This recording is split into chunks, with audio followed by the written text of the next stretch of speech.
The Secret Garden, Chapter 3. Across the Moor.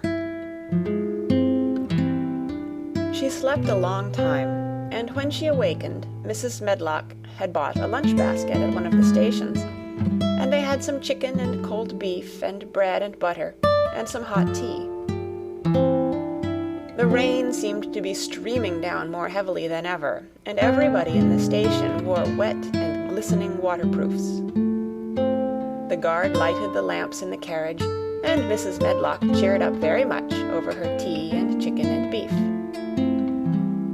She ate a great deal, and afterward fell asleep herself, and Mary sat and stared at her, and watched her fine bonnet slip on one side, until she herself fell asleep once more in the corner of the carriage, lulled by the splashing of the rain against the windows. It was quite dark when she awakened again. The train had stopped at a station, and Mrs. Medlock was shaking her. "You've had a sleep," she said. "It's time to open your eyes. We're at Thwaite Station, and we've got a long drive before us." Mary stood up and tried to keep her eyes open while Mrs. Medlock collected her parcels. The little girl did not offer to help her, because in India, native servants always picked up or carried things, and it seemed quite proper that other people should wait on one. The station was a small one, and nobody but themselves seemed to be getting out of the train. The station master spoke to Mrs. Medlock in a rough, good-natured way, pronouncing his words in a queer, broad fashion, which Mary found out afterward was Yorkshire. "I see thou's got back," he said, "and thou's brought the young un with thee." "Aye, that's her," answered Mrs. Medlock, speaking with a Yorkshire accent herself, and jerking her head over her shoulder toward Mary. "How's thy missus?" "Welly now, the carriage is waiting outside for thee." A brougham stood on the road before the little outside platform. Mary saw that it was a smart carriage, and that it was a smart footman who helped her in. His long waterproof coat and the waterproof covering of his hat were shining and dripping with rain, as everything was, the burly station-master included. When he shut the door, mounted the box with the coachman, and they drove off, the little girl found herself seated in a comfortably cushioned corner, but she was not inclined to go to sleep again. She sat and looked out of the window, curious to see something of the road over which she was being driven to the queer place Mrs. Medlock had spoken of. She was not at all a timid child, and she was not exactly frightened, but she felt that there was no knowing what might happen in a house with 100 rooms, nearly all shut up, a house standing on the edge of a moor. "What is a moor?" she said suddenly to Mrs. Medlock. "Look out of the window in about 10 minutes and you'll see," the woman answered. "We've got to drive 5 miles across Missel Moor before we get to the manor. You won't see much because it's a dark night, but you can see something." Mary asked no more questions, but waited in the darkness of her corner, keeping her eyes on the window. The carriage lamps cast rays of light a little distance ahead of them, and she caught glimpses of the things they passed.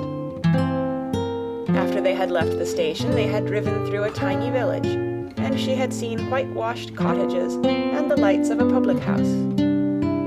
Then they had passed a church and a vicarage, and a little shop window or so in a cottage with toys and sweets and odd things set out for sale. Then they were on the high road, and she saw hedges and trees. After that, there seemed nothing different for a long time, or at least it seemed a long time to her. At last the horses began to go more slowly, as if they were climbing uphill, and presently there seemed to be no more hedges and no more trees. She could see nothing, in fact, but a dense darkness on either side. She leaned forward and pressed her face against the window just as the carriage gave a big jolt. "Eh, we're on the moor now, sure enough," said Mrs. Medlock. The carriage lamps shed a yellow light on a rough-looking road, which seemed to be cut through bushes and low-growing things which ended in the great expanse of dark, apparently spread out before and around them. A wind was rising and making a singular, wild, low, rushing sound. It's not the sea, is it?" said Mary, looking round at her companion. "No, not it," answered Mrs. Medlock.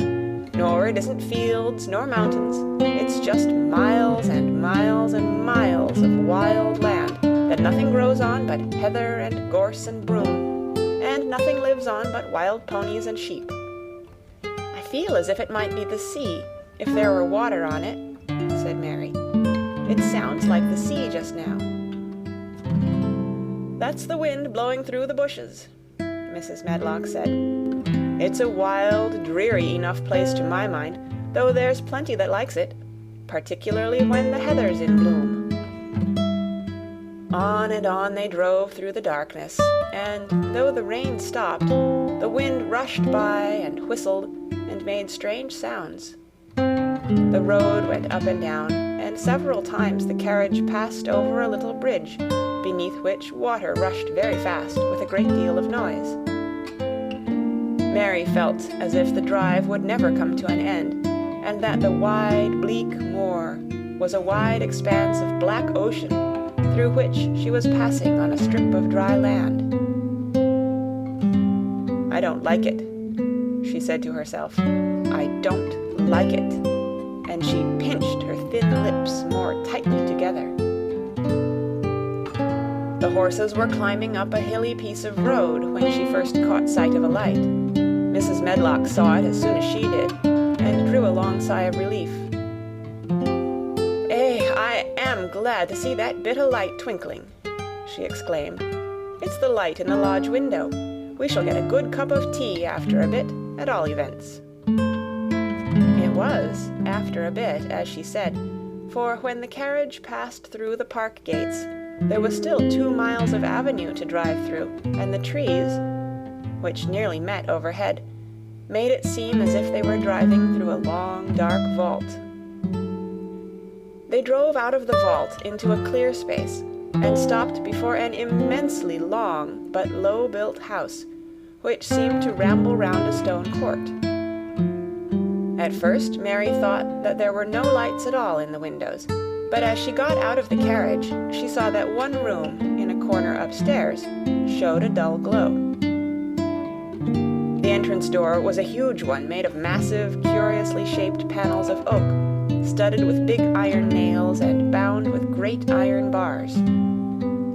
It opened into an enormous hall, which was so dimly lighted that the faces in the portraits on the walls and the figures in the suits of armor made Mary feel that she did not want to look at them. As she stood on the stone floor, she looked a very small, odd little black figure, and she felt as small and lost and odd as she looked. A neat, thin old man stood near the manservant who opened the door for them. "You are to take her to her room," he said in a husky voice. "He doesn't want to see her. He's going to London in the morning." "Very well, Mr. Pitcher," Mrs. Medlock answered. "So long as I know what's expected of me, I can manage." "What's expected of you, Mrs. Medlock," Mr. Pitcher said, "is that you make sure that he's not disturbed and that he doesn't see what he doesn't want to see." And then Mary Lennox was led up a broad staircase and down a long corridor, and up a short flight of steps, and through another corridor, and another, until a door opened in a wall, and she found herself in a room with a fire in it, and a supper on a table. Mrs. Medlock said unceremoniously, "Well, here you are. This room and the next are where you'll live, and you must keep to them. Don't you forget that." It was in this way Mistress Mary arrived at Misselthwaite Manor, and she had perhaps never felt quite so contrary in all her life.